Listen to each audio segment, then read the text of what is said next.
Hello, hello. It's the Japan Zoomina at UC San Diego.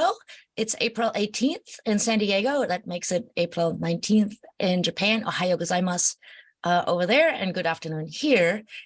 I'm Ulrike Schede, professor of Japanese business at UC San Diego and the director of JFIT. While the Zoom participants are still filing in, let me tell you a little bit about who we are and what we do here. This finds you at GPS, the School of Global Policy and Strategy at UC San Diego. We are an international relations and public policy school, and one of our degrees is a Master's of International Affairs with a Japan specialization. If you're interested in our programs, please visit gps.ucsd.edu. And JFIT is our Japan Center, where we do a lot of interesting things about Japan. You can find out more about us at jfit.ucsd.edu. And if you go there, it looks like this. And there are a number of tabs there, including one titled Japan Zoomina. That's where you can not only sign up for upcoming events, but also find our JZ gallery, which is a gallery of recorded events. Yes, that's right. Our Zoominas are recorded. So not only does that mean you can find past events online at our website, it also means that to protect your privacy, I will refer to you only by your first name if you type in questions into the Q&A box during the event today. And you're encouraged to do that. I'll be happy to channel your questions into our conversations. We are a regular event. We do this every other week. Today, of course, we have Lowell Sheppard, whose name I misspelled here. I'm very sorry, but never mind. And next week, we'll have Sam Gordon from Deloitte Tohmatsu Japan, who's going to talk about Asia's financial hub. So let me go to today's event. So we'll have Lowell Sheppard here, and he has sent me some pictures of what his current life looks like. Yes, he's joining us from a boat in Okinawa. So we'll talk a little bit about sailing today, but not only that. Lowell is also the founder of the Never Too Late Academy, and he's written a book about Never Too Late, and he'll tell us more about all of these things when I stop my share and introduce him here. Let me do that. So here's my hand. There he is. Hey, Lowell. Ohayo gozaimasu. Oops, you're muted. So if you could. Okay, there we go. There you go. Ohayo gozaimasu, and greetings from my boat Wahine, which is Hawaiian, which means woman. And I'm actually not quite to Okinawa yet. I'm in a place called Amami Oshima, which is technically Kagoshima Prefecture, but kind of almost 2/3 of the way to Okinawa, and this wonderful island. And I must just state at the moment, I'm not only on the boat, so you may see some movement, you may hear some sounds, but I have Starlink, Elon Musk's system, and occasionally I lose signal and I'll just log right back in again. But it's wonderful to be with you, Ulrike, and I look forward to this. Like you, I've explored many parts of Japan remotely. I love Japan, and I have reinvented myself more than once here. So let me introduce you, Lowell, before we go into sort of the many aspects of what makes you so wonderfully interesting. So Lowell originally hails from Canada and has lived in Japan for the past 25 years. He's the founder of an NGO called Hope International Development Agency, which is a sustainable development agency. 4 years ago, he decided that he would do something new, and that is to go on a boat and become a digital nomad, as he calls it. In 2021, he is the co-founder of the Never Too Late Academy that I just showed you, so we can talk about that. Lowell is also a fellow of the Royal Geographic Society and a frequent speaker at a variety of events, including the International Academic Forum, where he is a member of the International Advisory Board. So 23 years ago, as some of you have seen from the announcement for this event, 23 years ago, Lowell biked around Japan, and now he's sailing. So he's probably he'll challenge you, one of the few people who has been through every single prefecture of Japan. And currently he is on this boat that we're going to talk about, and the History Channel is making a TV series about this titled Dare to Dream. And the main character of the series, I understand, Lowell, is Lowell Oji-san, Oji-san, Roru, I guess. And so, yeah, let's welcome to the show. It's great to have you all. We want to hear all about these very different things. So let's start with maybe why you are where you are, and what's let's start with Dare to Dream, since I ended on that, and then we'll go backwards. Oh, well, let me give you just a quick 30 years in 90 seconds. Is that I'm in Japan because of my wife's dream, who was born and raised here. She is not Japanese, but her father was one of the founders of the Nagoya International School, and she grew up in the school. She wanted to raise her kids in the same school. So when we were married in Canada in 1983, the deal was that if she went with me to England, where I wanted to live for a time, then one day I would follow her to Japan. And so I followed her with her dream to Japan in 1996, and I never regretted it. When I got here, I was writing books for a British publisher at the time, and I was working on some postgraduate, a master's degree as well. And during that time, I was writing about the changing spiritualities of Japan. And I discovered that during cherry blossom season, it was a wonderful time to talk to Japanese. So I had this crazy notion as a non-athlete I worked out the perfect speed to follow the cherry blossom front up the archipelago was by bicycle. So I talked to said, okay. And they paid for a bike to be made for me. And I rode my bike up through many of the prefectures during cherry blossom season. And, you know, the weatherman, the weatherwoman in Japan make the cherry blossom from to look like a line that goes up the islands, but it's not, it's more like popcorn. So I wasn't always where the corn was popping and the cherries were blossoming, but it changed my life. And that I realized then, and go back to your question about Dare to Dream, is that, Paul Valéry, the French poet, one of my favorite quotes from the 19th century, said, the best way to make your dream come true is to wake up. And so there's a lot of dreamers. We fantasize, we romanticize in our mind, but that's all it is nighttime dreams. But I decided I wanted to be inspired by people who woke up, put their feet on the ground, and started walking towards a dream. And so that's where the verb dare comes in. And I also believe that we can achieve, we can experience adventure, take risks, realize our dreams, dare to realize our dreams while helping others at the same time.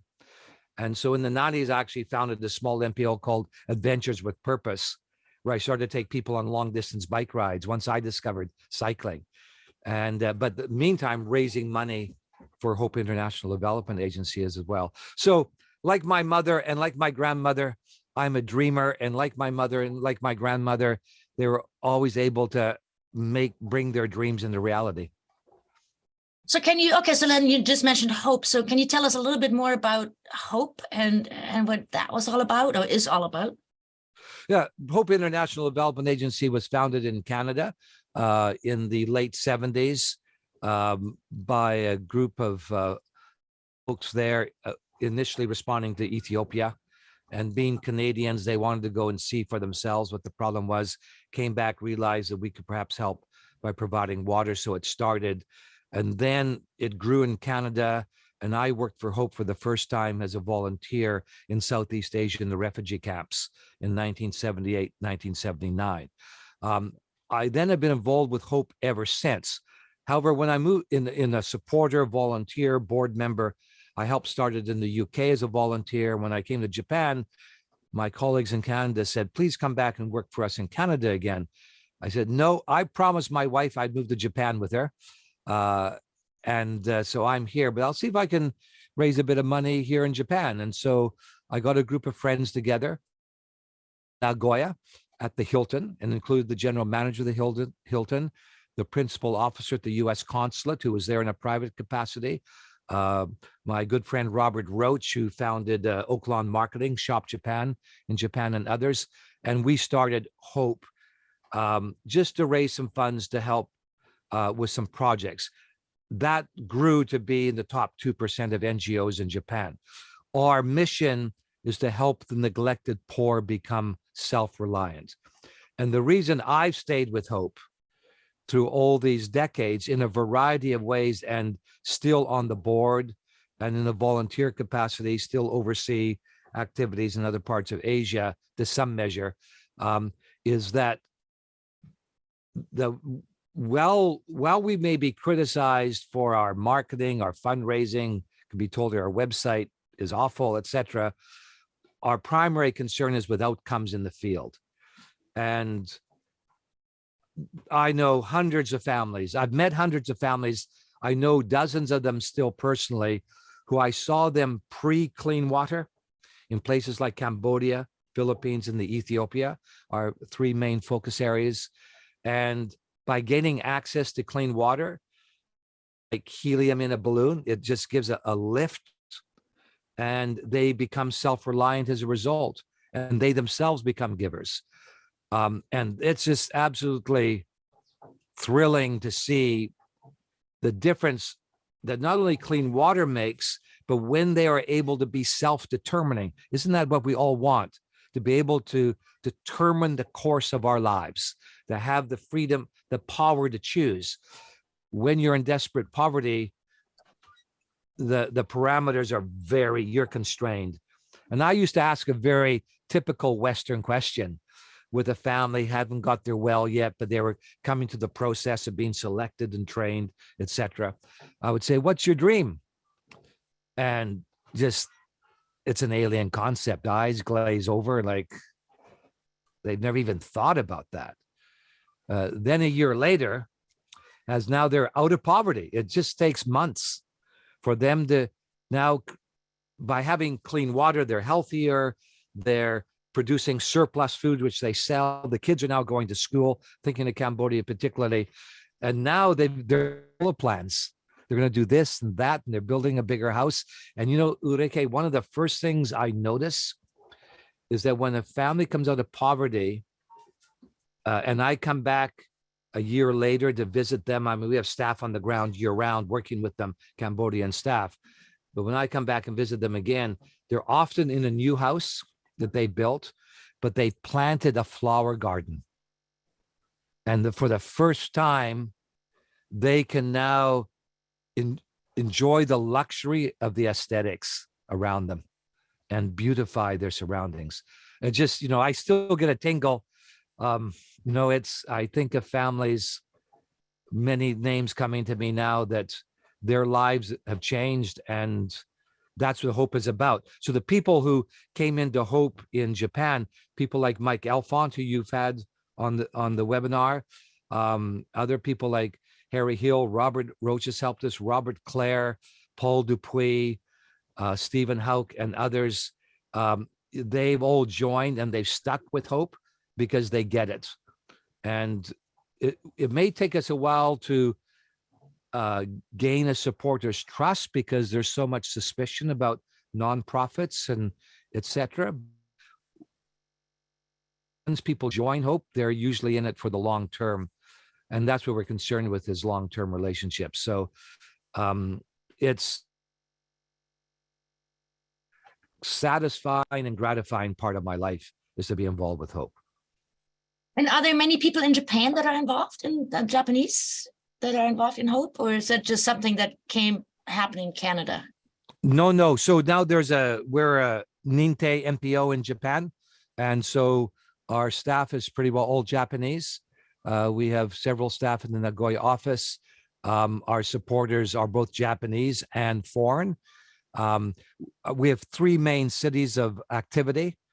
It started in Nagoya, so a very large Japanese contingent there supporting us, and some expats. Tokyo is largely in the expat community, is almost totally Japanese and almost totally women who run our chapter there. Well, that's fantastic. So thank you for doing this. You know, the world can always... Hear me, or have I lost the signal? Yeah. Yeah, no, it's fantastic. So thank you. That's great. So moving on, let's focus on. So okay, so we got the bike and we got the hope and the bike, and now let's talk about the boat. So how does the boat come in? Okay, so I started to sail dinghies in my teen years, and had a friend in Canada with a 26-foot Yamaha boat that I courted my wife on in my early 20s. And then I've always had this kind of romantic notion of one day living on a boat and sailing across an ocean, etc. When we lived in England, we sailed in the Med a couple of summers. And since moving to Japan, we often went up to Yamanakako in the summer, and there they had small dinghies I could use sailing. But I'd given up on my dream to live on a sailboat full time, moving to Japan, because Japan just seemed too opaque to me. Linguistically, because my Japanese language sucks, even after 23 years, and it seemed expensive. But then about 5 years ago, I just discovered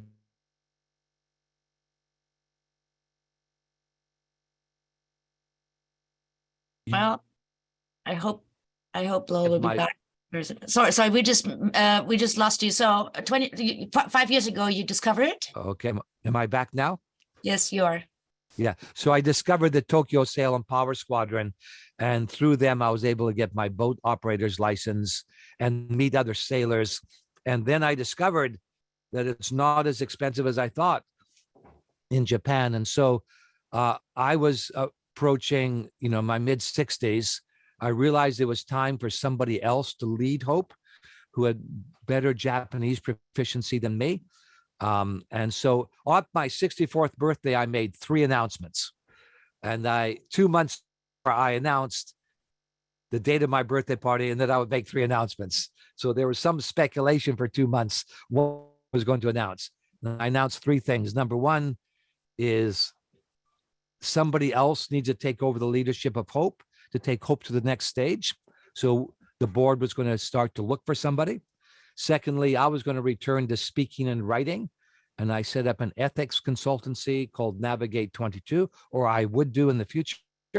And thirdly, I was going to buy a sailboat, learn how to sail her, and sail across the Pacific Ocean through the garbage patch to Vancouver to see my mother.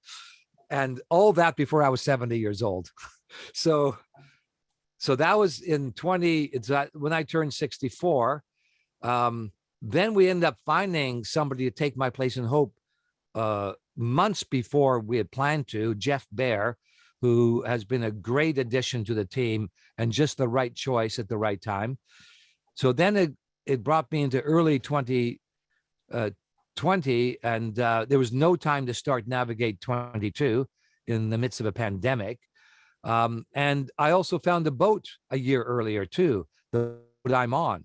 So so I bought her in 2019, June. So I moved onto the boat for 2 years, upgraded her. Because I'm from the nonprofit sector, I didn't bring, a mountain of money with me. I didn't sell a company to accomplish this. So I had to make the hobby into a business and had to get sponsors for the boat and to upgrade the boat. And then 2 years ago, I left Tokyo, where I was moored at Yuminoshima Marina, the island of dreams. And I've been sailing full time since. Initially, I was on a stress test sail to this island, Amami, and then on to Okinawa. And I was going to sail nonstop here to see if the boat and I were ready to cross in 2021. And I got a third of the way here and realized the boat and I were not ready. So I pulled into Miyaken and decided to do a slow voyage around Japan. Meanwhile, the History Channel contacted me and asked if they could follow me. And so I agreed, and we did a pilot last year. And now they're going to start to film a series. And I've been on the boat. I'm on the boat 90% of the time. But because I'm digital nomad, there's a startup, Never Too Late Academy, off the boat, but all my investors and colleagues are in Tokyo. So I go to Tokyo every 6 weeks. And one of the great things about Japan is that we always think of Shinkansen travel, which is great, it's fast, but air travel domestically is so cheap. So I can fly from Amami Island to Tokyo for about 50 US one way. I'm able to get to Japan, to Tokyo on business. So now, since I left Tokyo, I've been to 65 ports. 70% of the time I've been by myself. I have crew with me at times for different reasons. I nearly sunk once. I've been towed twice, rescued by the Coast Guard once, inspected by the Coast Guard 10 times, the police 3 times, Japan Customs twice. All my sailing buddies say they've targeting you. I said, well, I'm clean. I'm legal completely. But I think they see a foreign skipper on a Japanese registered vessel arouses their curiosity. Plus, to the people who say they never get stopped by the Coast Guard, well, they're not on the water as much as I am either. I'm full-time going to new places. So you have David in the audience, who is apparently a sailor, because he just would like you to briefly say, how big is she and what kind of keel? So it's a fin keel, and it's a spade rudder. It's 40 feet. It's a Gibbsy 402, French boat, built in 1988. And she was at the marina where I needed a boat to be, because there was a 2-year waiting list at the time. And my wife and I, our home is in Nagoya. We live in a solar powered log house on a mountainside outside Nagoya. But I also had a small apartment in Tsukushima in Tokyo. And so the idea was, if we get a boat, I'd move out of that small apartment onto the boat. And so that's why I lived in Tokyo for 2 years on the boat. So tell us about these faraway places, because that's actually the title. And so people who join us here today want to know about these faraway places, right? So what can you share maybe the most fun story or the most frightening moment? And so there's so many fun stories, and the context is I've been to 65 ports. The first 20 of those ports, I was really happy to arrive because I felt safe again. I'm a rookie sailor. So I thought, oh, thank God I'm in port. But the remaining 40 plus ports, I've been happy to arrive because I just wonder what's going to happen. Who am I going to meet? What experience I'm going to have? And, the overarching impression, which will be no surprise to everybody watching, is the wonderful hospitality and welcome of people. And I've had to navigate these ports, pardon me, during Corona too.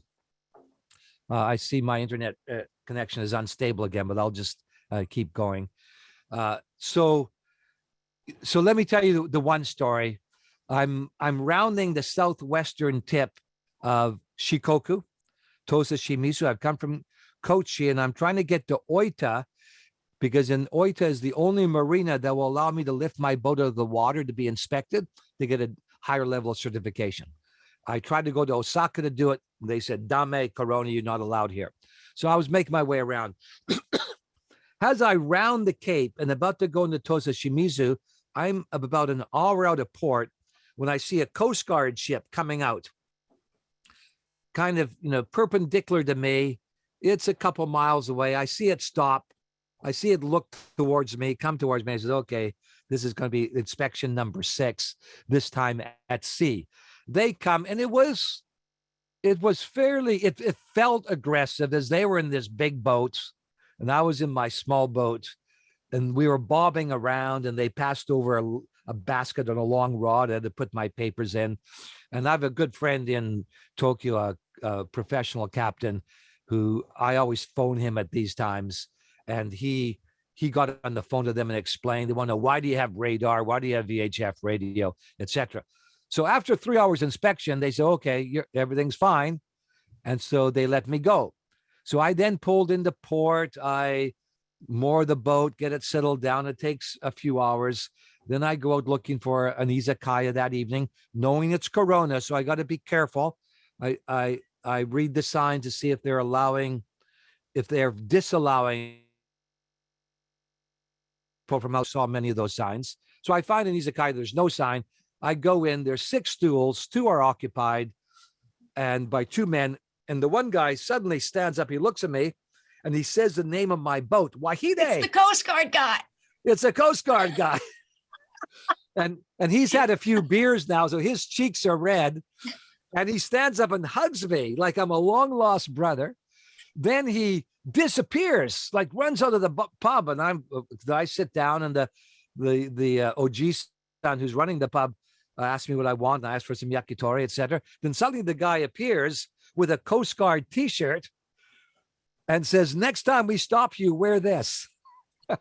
and then for the next 3 days, he took me sightseeing in his car, and so those were. You can't invent those moments. And, History Channel, who are great to work with, but they come with a production crew and a schedule. And there's always a give and take with them, because on one hand, they need to plan the schedule, filming and everything.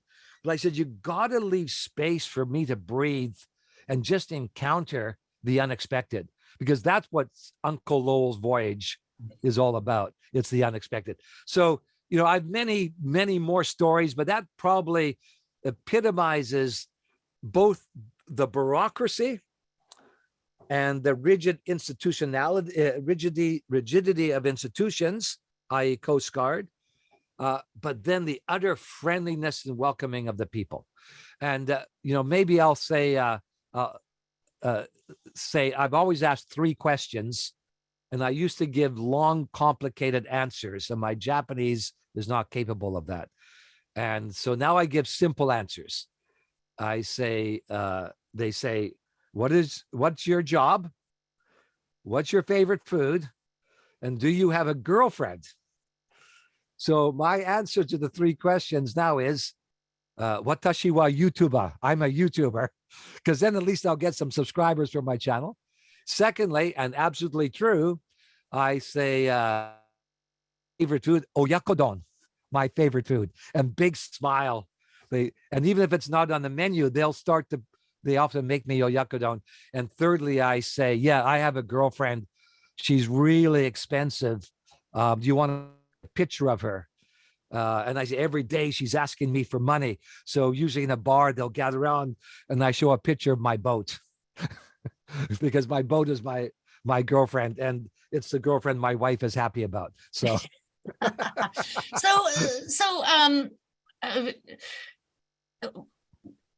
you have these exciting stories, and in the title of today's conversation, you slipped in reinvention. And so let's talk a little bit about these faraway places. There's a lot of talk about aging Japan and shrinking Japan, and how there are all these places where nobody lives, or everybody's 100 years old or something. What's your impression hopping from village to village, or from port to port, I guess, and mooring to mooring? What's the faraway place? What do they look like? Are they really that empty, or is there no hope, or is there a lot going on there, or what would one expect? There is hope and there is good news. And let me put that in a context of my 2 other points of reference. And I only have my points of reference as well as what I've read. So first point of reference was 23 years ago when I rode my bike up Japan, and those many coastal towns were they weren't derelict, but they were empty. The steel shutters down on shops, old folks puttering around, and you felt death of communities. So that was my first impression 23 years ago. In 2011, after the triple disaster in Tohoku in East Japan, and Hope got involved with that largely because Oaklawn Marketing and Shop Japan, who have been supporters of Hope from the beginning, they deposited $1 million, the equivalent of $1 million in our bank account within 48 hours, and said, we know this is not really your mandate to help Japan, but we trust you. We're going to put our money in you. Go up and do in Tohoku what you do elsewhere. So I spent a long time in Tohoku to help rebirth communities, 20 communities, 70 startups and restarts we help support. But the tale was the same. Those coastal communities were emptying pre-tsunami and pre-earthquake. So those are my 2 points of reference: pessimistic, bad news. And in Tohoku, we thought, well, maybe there can be a rejuvenation because of this tragic catastrophe that happened.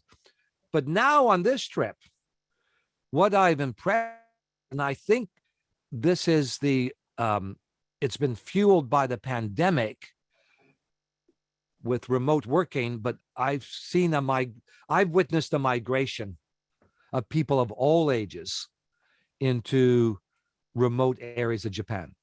So 2 specific examples where I have the most encounters with people who've moved these locations is the island of Yuge in Seto Naikai, which is between, it's one of the islands between Honshu and Shikoku near the bicycle route.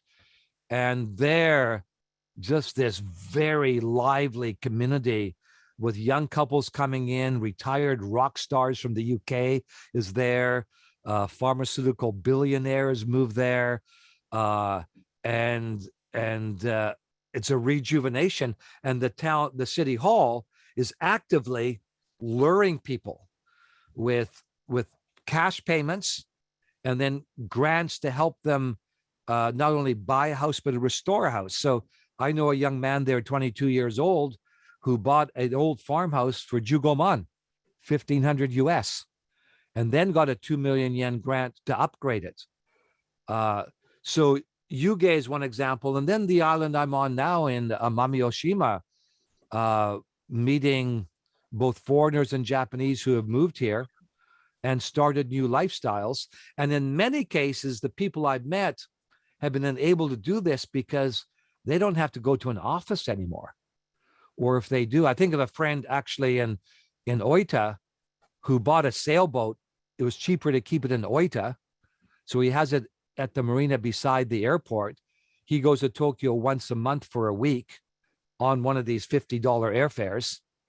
But the rest of the time he's working from his home in Oita near his boat.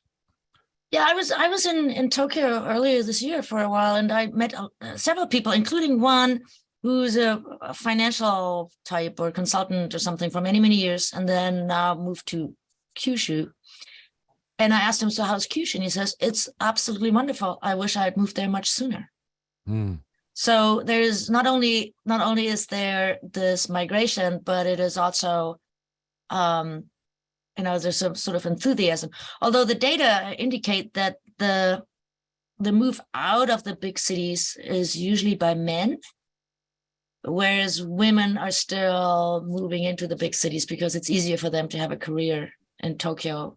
Because if they stay behind, then they're pulled into the traditional way of thinking of what women do. So what do the people do that live in these faraway places? I mean, what are their professions? How do they sustain themselves? Because there are these movies where they run a coffee shop, but I don't think that'll necessarily work, right? I think largely an entrepreneurial class, although some are corporate and they're just working remotely. Okay. My own son, who works in Tokyo, is now thinking of moving to an island someplace in Asia, and now with Starlink, high-speed internet. But it's largely, I think you need an entrepreneurial bent in your personality. And so a young man who came into this port on a sailboat, he's from Sendai, and he's sailing full-time on a sailboat, but he's a professional photographer. He also has Starlink, and he just sends his material. And he's the youngest guy I've discovered who lives on a boat. But I probably have met more women than men who have moved. Now, a couple of women in the last community I was at, we bumped into them in a cafe. They were here because they wanted to put their child into a non-urban school.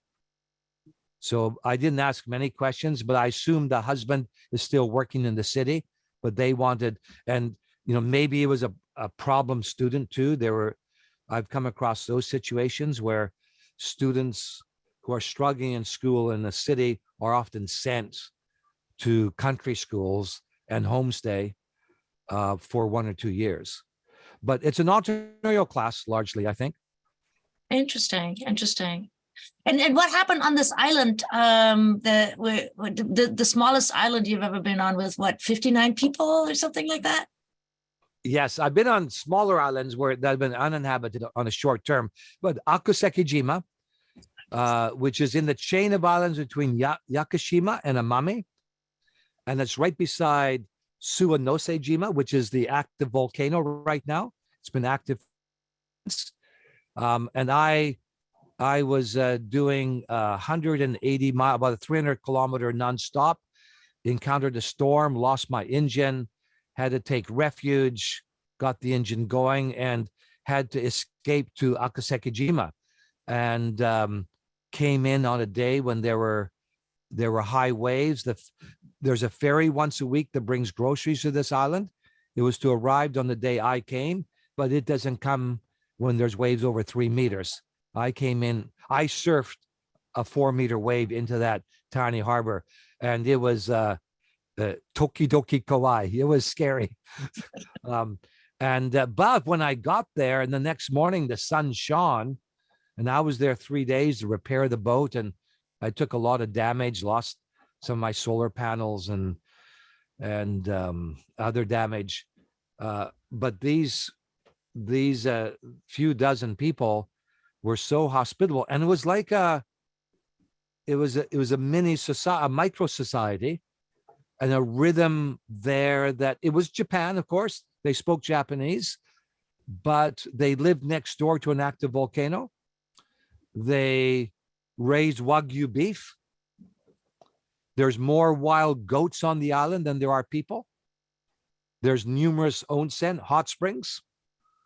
One is actually on the beach, and they said we never went to it because the tidal conditions weren't right for us when we were there. But but when the tide is in, the hot spring is too cold, and when the tide is out, the hot spring is too hot. So you have to just go at the right time. And it has got to be it has got to be one of the most unique places I've been to in Japan. And I'm so glad for the storm that took me there, because I wouldn't have gone otherwise. And it's kind of, an esoteric comment, but as I was sailing through the night without engine, and at times without wind before the storm came, and with only a tidal current and only probably 1 knot of boat speed, so I had very little control, but I was having to avoid the shipping traffic in the middle of the night. And because I didn't want to lose my night vision, I didn't look at my instruments, even though I had it on red light, which is what you use at night. I didn't want to lose my night vision. I had to keep my eyes on the horizon. And the only constant light was the green lighthouse from Akusekijima. So all night long, that became my bearing.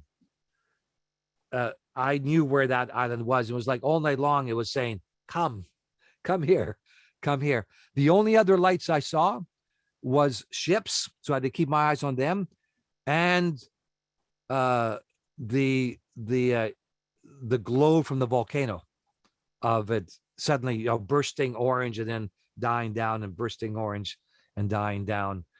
And that was an amazing night, the scariest night I've had. I did have a crew member with me who was not a sailor, Japanese guy, Shintaro. So eventually he was down below, and using Starlink, I had my shore team taking him through a diagnostic process with the engine. We restarted the engine, and then made our way to Akusekijima, hoping that the engine would not fail again, because if it failed, I'd be on the rocks as I entered that tiny harbor in the storm. And 1 mile from the harbor entrance, the engine sputtered, but I pressed the throttle, and it turned out to be air in the fuel line. So I was able to push that air out. But my shore team were watching the whole time, and And my son is on the shore team, and he had found there was a live cam in this tiny port. So they were all watching to see our arrival. And it was kind of like every 5 minutes a frame would show. And then suddenly they saw me arriving and saw me surfing in. And so that was... Oops. I want to encourage the audience to type in any questions that you would like me to ask Lowell. But maybe this is a good time in the conversation to bring in the Never Too Late Academy, because you're telling us stories that are clearly life stories and momentous. So can you tell us a little bit about what the Never Too Late Academy is about? Yeah. So I set out on this dream, and the last book I'd written a few years ago is called Never Too Late. It was the easiest book I ever wrote. It was about midlife crisis. And it followed on the heels of the hardest book I ever wrote, which was about male adolescent development, boys becoming men. So Never Too Late went into 4 languages: French, Portuguese, Russian, and of course, published initially in English. So when I started off on this journey, I reread my book to find inspiration and to see what the guy 10 years ago was saying about it's never too late. Because now I'm going to actually put these things to a test. And so I created a plan. I had to turn this hobby into a business. Part of my business plan was start a YouTube channel, not so much for the ad income, but to get sponsors. Initially, my demographic on my YouTube analytics was largely older males, 98% male, 2% female. And they're kind of people like me. You like attracts alike, despite what magnets may do the opposite. But and so some of these people began to ask me for advice, and because I'd run personal mission statements workshops before, helping people, write a true personal mission statement, not one for your resume. Because when you write for your resume, you're conscious of what will help you get a job. But really, when you look in the mirror, what is it you believe about yourself and what is it you want for yourself? And so I'd helped people and coached in the past. And then this became a bit overwhelming. And some of them began to call themselves never too laters. So we're a never too later like you. So a community began to form. And that's when it was suggested to me I should monetize this. And I needed to make a living because the ethics consultancy was not taking off. So that's when a group of investors and co-founders gathered with me, initially 4. We're now up to 7, and we're now moving to a second round. We're extending the angel round and then going to VCs because we see the History Channel TV series will help us accelerate on the customer acquisition. So our mission in the Never Too Late Academy is to help people everywhere acquire the courage, so that's the inspirational, and the tools, that's the practical, to realize a high-stake dream. Now, everything that we're kind of teaching, and we have a number of courses, videos, we're now adding in additional contributors to me. Everything we're teaching can also just be applied to goals generally. So now we're having a younger people join us, which, by the way, my following is now only 2/3 male. So more women following me. And also if you look at the analytics on YouTube, the kind of 35 plus, the columns are all about even up to 65 plus. And we do group coaching. And a lot of those we've group coached. And that's our vision, is to help others step out, to wake up, as Paul Valery says, and make the dream come true. And we're wanting to grow the brand, so it's kind of like chicken soup for the soul.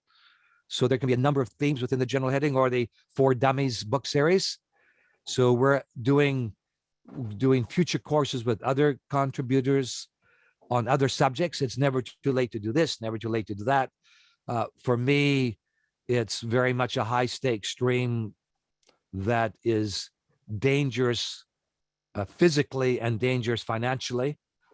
And so even on the financial front, we run a course drawing on the expertise of the founders of, how do you, if you use your own money, how do you mitigate risk with your own money? How do you recruit sponsors? And fundraising is the one skill I brought to this. Not so much a skill, but experience, therefore a degree of standing, because I've been raising money for 55 years since I was 12 years old.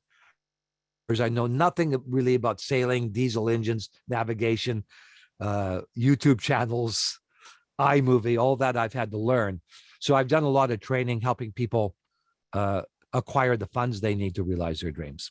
And it's great. It's serving others. I love it. Yeah, fantastic. So the audience is saying they want more stories from you because they like your stories. So I'm just wondering, travel season is coming. Japan is open. What are your favorite places in Japan? So if I could go to 3 places that you could recommend me to go, which 3 places would you recommend that I go? Okay, and let me, before I forget, turn that right back at you, because the audience may not know that you hitchhiked up Japan many years ago too. So I'm interested to know, to see if there's any overlap. So the top 3 places, again, it's hard because people make the difference. But probably my favorite city mooring is Nagasaki and Dejima Wharf. It's kind of the closest to being sailing in the Med or pulling up the Fisherman's Wharf in San Francisco. I love Nagasaki anyways, because I used to lead bicycle trips from Osaka to Nagasaki. I called it the Nagasaki Pilgrimage. And I just love Nagasaki as a city. So when I sailed in there for the first time and right to the city center, I just loved it. The whole lot of sidewalk restaurants right at Dejima Wharf, and you got Chinatown nearby. So that's my number 1 city place. In Seto Naikai, I love Yuge Island. In spite of your very dangerous entry. Oh no, that's that was somewhere else. So Yuge was a little one with the 60 people. That's right. So Yuge is, this island's attracting artists and rock stars and everybody, and they probably have the best mooring facilities for visiting yachts like mine. And I made many friends there who also have boats. Daniel Springett of Sea Japan, he's got a YouTube channel. And he sailed here from Thailand with his family years ago. So I love Yuge and Seto Naikai generally. And then I have to say, because it's so recent, and I'm going to actually tell you 4, but it is this island I accidentally happened upon, Akuseki-jima. And if people went to my website, pacificsolo.com, and click on the button that says, "Where's Wahine?" they can actually see my tracks for the last 2 years. And they'll see Akuseki-jima, because they'll see suddenly the line, suddenly I'm going like this all over the place as I'm being blown about, and then come back to Akuseki-jima. So that was remarkable. But also to say, now that I'm in Amami Oshima, this has always been a special destination for me, because it was to be an intermediate goal before my crossing the Pacific goal. And it became special to me because before I left Tokyo, an Australian who was hired by the mayor of a remote port on this remote island, I only had 200 subscribers at that point, but he contacted me through a mutual friend, Ryan Seal, who helped me set up the YouTube channel. And he said, "The mayor wants you to come to our port and we'll arrange for you to have mooring and everything else." And so I've tried to get to this island 3 times in 2 years. And the first time I failed because the boat and I weren't ready. The second time, history agreed to do the pilot here last year. And I was almost here, but then there was the underwater volcano near Odawara, and that created this karuishi, this field of pumice that flooded the harbors in Okinawa and Amami. So I had to go to Nagasaki Goto instead. And now finally on this third attempt, I made it, although I nearly didn't make it this time either because of the engine problem. So that's 4. That's Nagasaki, that's Yuge, that's Akusekijima, and that's Amami. How about you? So funny you would say Nagasaki, Amakusa. Amakusa, okay. Yeah, Amakusa Islands. Really got to me. And when I was there was still, you could take little fisher boats from island to island. So you could do an island hopper. I think today there's a bus or something, which maybe takes a little bit out of that. But so definitely Amakusa and Kyushu in general. It's just an absolutely fantastic place. And as you said, it depends on the day, the time, the people, and so on and so on. But yeah, definitely. And then on the Noto Hanto, up north. Noto Peninsula. That and I was there in the summer, and it was this very traditional, sort of the obon dances and the fires, and so it was a little bit more of the old Japan, even though it's not old at all. It's a highly industrialized place and so forth. But that was very nice as well. So I would list those two as top places. But I did it on the land, right? So I didn't sail, and so I don't have any experience with mooring. And I had people always, because I was hitchhiking, so I had people pick me up, and there were great stories about that as well, as one can imagine. And the south of Kyushu is also wonderful, of course. Like you mentioned Oita and Miyazaki, all the way down to Kagoshima. It's wonderful. And if you had asked me my top 3 places for my bicycle ride, which was on land, I would have mentioned Amakusa. Yeah. Because that was really revealing. My book I wrote called Chasing the Cherry Blossom about that bike ride. The strapline was exploring the changing spiritualities of Japan. And I didn't go in with much knowledge beforehand. So Kyushu, and particularly Amakusa, showed me, illustrated to me the arrival of Christianity and the Jesuits and the hidden Christians. Shikoku was all about Buddhism. Honshu was about new religions. And Hokkaido was just about me. I was so introspective about that point. But Amakusa, certainly. And then also Morioka and the 400-year-old cherry tree was a very special place. Yeah. And Hachinohe special because their people invited me onto their mats for Ohanami, and was the first time that I wasn't being treated as an English-speaking mascot, which I don't mind, but it's often that way, where people want to practice their English. Here, they never uttered a word of English. They just saw me as a weary cyclist, said, "Come and have beer and beef with us," which I did for 3 hours. Yeah. Yeah, so there are lots of questions from people about the websites, which I will announce before we part. So stay on and listen on. And Sama has a wonderful question that, as we're ending the hour, might actually allow us to wrap up beautifully.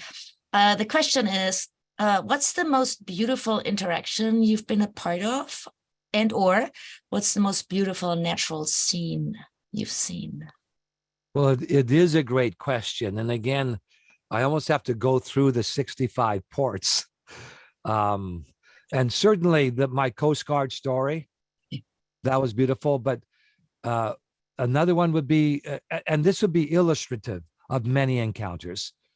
I arrive in Uken, finally, at third attempt, 2 years, come in, the sun is set, it's dark, and suddenly this little K car drives up beside us. An 80-year-old woman gets out with a huge basket of oranges. Like there must be 150 oranges, plus some tomatoes. And she just came and gave them to me. And I said to Shintaro, like, how are we going to eat all of these oranges? I shipped 100 of them home to my wife because she said, I'll take them. So that's a great thing in Japan. You can ship so easily. And that's illustrative so many times where I think also Kure and Mie-ken, I was walking up a lane in this little remote port where they hardly see foreigners, and this little lady comes running up, and I think she's trying to wave at another lady further up the road. She's running up, and I'm kind of ignoring her. And then she comes and tucks my shirt, and I turn around, and she gives me a cake. Like, she just gave me a cake. Just she saw that I was a weary walker. She didn't even know I had a yacht. So those are just, my eyes kind of well up thinking of how there's that unconditional welcome. Then I would say on the beauty, and so many scenes we all have of cherry blossoms and waterfalls and Buddhist temples. But I would say this, that seeing Japan from the sea and the coastline, it is just stunning. It's rugged in places. It's pastoral in places. Did you know there's a place in Kyushu, and I saw them from the sea, where wild horses roam? And I saw those wild horses. There were horses that were bred for samurai. Yep. 200 or 300 and years they ago. arrived through Deshima, right? So they would have been in Kyushu. Yep. And now they're just left to roam on a protected mountainside. And from the sea, I could see them. And so you get those surprises all the time of things. And then here at a mummy, again, when I ask people what they do for a living, I expect them to say fishermen, but some are saying we're hunters. They hunt wild boar and snake for a living. So Japan is wonderful. And despite the aging population, I am optimistic for Japan's future.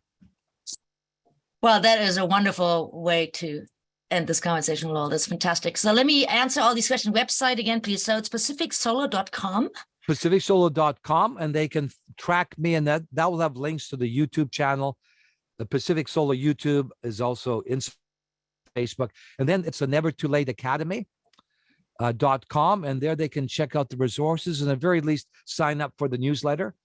And there'll be links to the Never Too Late Academy YouTube channel, where we're putting up podcasts. We've put up 2 so far, and some great characters. Harry Hill of UFC Gym is talking about how he left corporate life to start a gym. His podcast isn't up yet. Anthony Willoughby from the Nomadic School of Business. He's just up there. I did a podcast on how to write your first book draft. So is anybody wanting to know how to write a book? This is my 10th one now. So I have my own little system that works for me. So please come and join. And if you feel a never too later is just somebody who has a dream, has audacious goals, and if they don't feel they're already a never too later, they want to become one. They want to wake up, put their feet on the ground, and start walking towards the dream. And part of the Academy's vision is just to create a community where we're helping each other. Thank you, Lowell. This was fantastic. Thank you, audience, for staying with us. Of course, we could go for another hour, but there it is. Everybody has another meeting to go. So thank you, Lowell Sheppard, for this fantastic conversation. And audience, join us in 2 weeks. We have Sam Gordon, who completely different topic, who is a tax transfer pricing expert and partner at Deloitte, and he'll talk about Koike-san's, Tokyo Metropolitan Governor Koike-san's efforts to make Tokyo an international financial hub and why that's complicated. So on that note, thank you, everybody. Have a great day. Stay safe, and we'll see you again in 2 weeks. Goodbye. Thank you. Thank you.